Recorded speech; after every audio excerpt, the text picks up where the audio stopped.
Saya itu sudah bergelut hampir 18 tahun di dunia malam, walaupun diprotes oleh kiai-kiai yang suci rahimakumullah itu.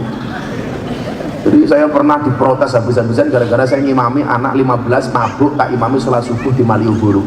Oh, saya dihujat sama kiai yang sucinya luar biasa itu. Orang mabuk kok diajak sholat?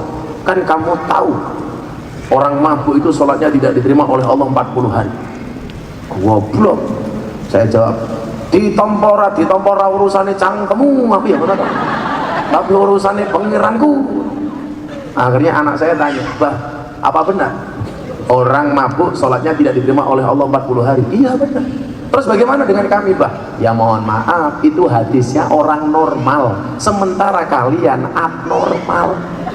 Kalau kamu sholatnya nunggu nggak mabuk, pertanyaan saya, sholatnya kapan? Wong bendino mabuk. Bahkan mereka bikin paguyuban namanya pangunci, paguyuban ngunjuk ciu. Sing diombe apa? Sifas, ciu plastika. Jadi saya biasa mabuk di pinggir jalan, tak datangin ayo sholat, Allahu Akbar. Mereka di belakang, Allahu Akbar. Ghairil maghdubi alaihim waladdallin. Harusnya jawabnya amin, mereka enggak. Ghairil maghdubi alaihim waladdallin.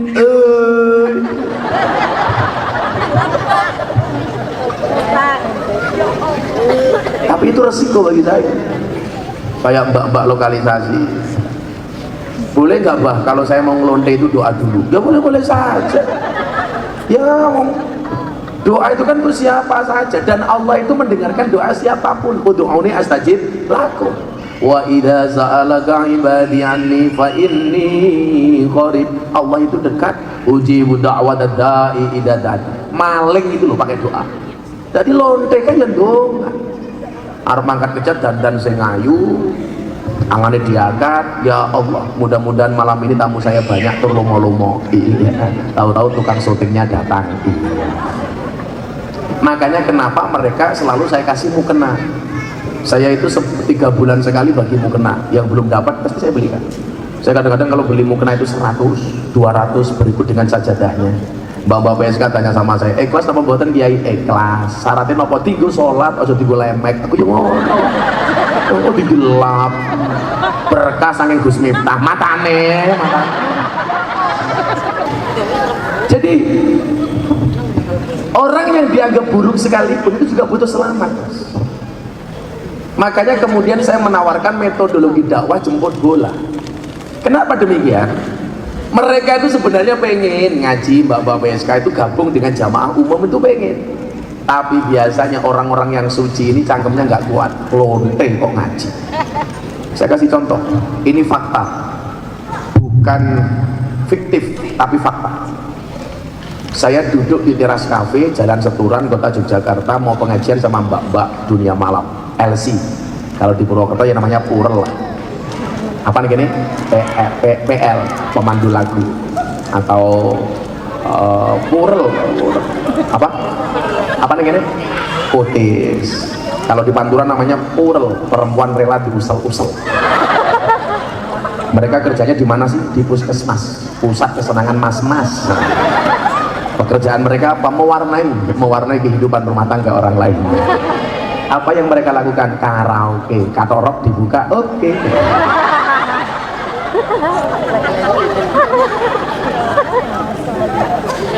Orang yang datang ke kafe itu orang susah apa orang seneng? Orang susah cari seneng. Karena susah cari senengnya di kafe. Kalau mereka sudah seneng nggak mungkin datang ke kafe. Orang susah cari seneng ketemu kutis, delala kutisnya ya susah pada baik. Akhirnya susah ketemu susah, susah kuadrat. Makanya kemudian muncul istilah gadun. Hidupku tanpa gadun seperti ambulan tanpa uwi-uwi. Kira paham durung balik ya, durung sunat, kurang ngerti ya. Kalau inyong yang ngerti kan kayak ini telembok ya. Lembok. Begitu saya duduk-duduk sama mbak-mbak itu di teras kafe itu, namanya teras kafe, bukan kok di terasnya kafe, teras kafe di Jalan Seturan. Itu ada rombongan pengajian lewat. Nah, apa bahasa yang keluar dari mulut mbak-mbak dunia malam? Beruntung banget ya mereka Gus. Malam ini kami bermaksiat, mereka ibadah. Saya ngiri sama mereka. Gaweane mabuk, lihat orang ahli ibadah, mereka mengatakan apa? Ngiri. Sementara satu saat saya mendampingi beberapa ustadz lewat Jalan Magelang, lewat depan kafe besar di Jalan Magelang, lihat mbak-mbak berpakaian seksi, SMS lah, silitnya metu setitik.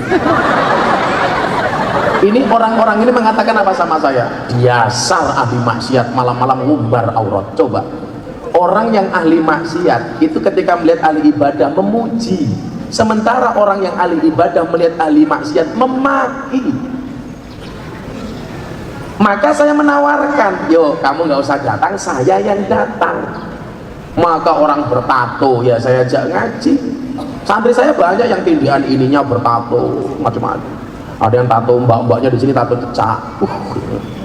Ya kalau masih seksi dan cecak, begitu hamil boyo, kan gede banget.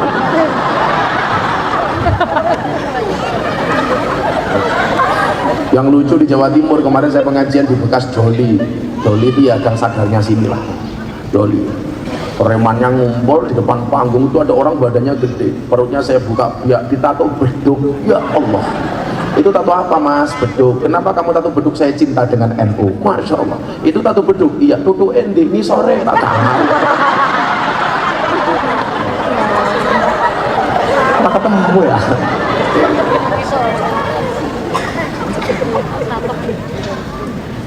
Jadi orang ahli maksiat melihat orang ngaji itu senang, tapi orang yang suka ngaji ketika melihat ahli maksiat adanya cuman melaknat. Maka disitulah kemudian saya teringat dengan wejangan Kanjeng Sunan Derajat, weneono ageman marang wong buta, weneono tongkat marang wong buta. Berikanlah pakaian kepada mereka yang telanjang, berikanlah tongkat kepada mereka yang buta. Tapi ya mohon maaf, jangan mentang-mentang saya bawa tongkat dikira buta. Wenono ageman marang wong buta, wenono tongkat marang wong buta, itu ajaran berbagi. Maka kemudian saya terjemahkan apa? Menyalakan lampu itu di tempat yang gelap, menyapu itu di tempat yang kotor. Maka saya sampaikan, kibaskanlah sapumu di tempat yang kotor, nyalakanlah lampumu di tempat yang gelap. Kalau saya ngaji di masjid, wah itu nggak menyalakan lampu, tapi menghidupkan lampu yang sudah hidup menjadi lebih terang. Kalau saya ngaji di pondok pesantren, tidak nyapu di tempat yang kotor, hanya sekedar lebih membersihkan tempat yang sudah bersih. Maka saya katakan kepada mereka, nah ingatlah, bisa jadi dosamu sebesar kapal, tapi kamu harus yakin ampunan dari Allah lebih luas daripada lautan.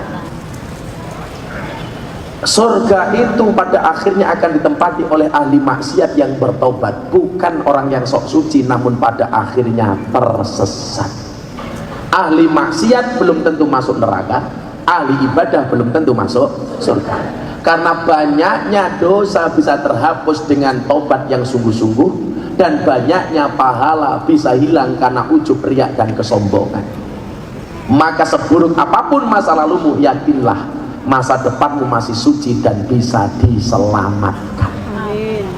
Makanya saya enjoy ketemu mereka, sama sekali nggak benci. Maka kemudian Allah bagi orang yang banyak dosa, apa kata Allah dalam Al-Quran? Qul ya ibadiyalladzina asrafu ala anfusihim la taqnatu min rahmatillah. Inna Allah yaghfiru dhunuba jami'a innahu huwal ghafurur rahim. Apa kata Allah kepada para pendosa? Katakanlah wahai hambaku yang melampaui batas. Coba, ini kata kuncinya ya. Anda benar-benar ini tolong diperhatikan. Ini kata kunci. Orang yang banyak dosa oleh Allah dalam Al-Quran tidak disebut wahai engkau para pendosa, enggak.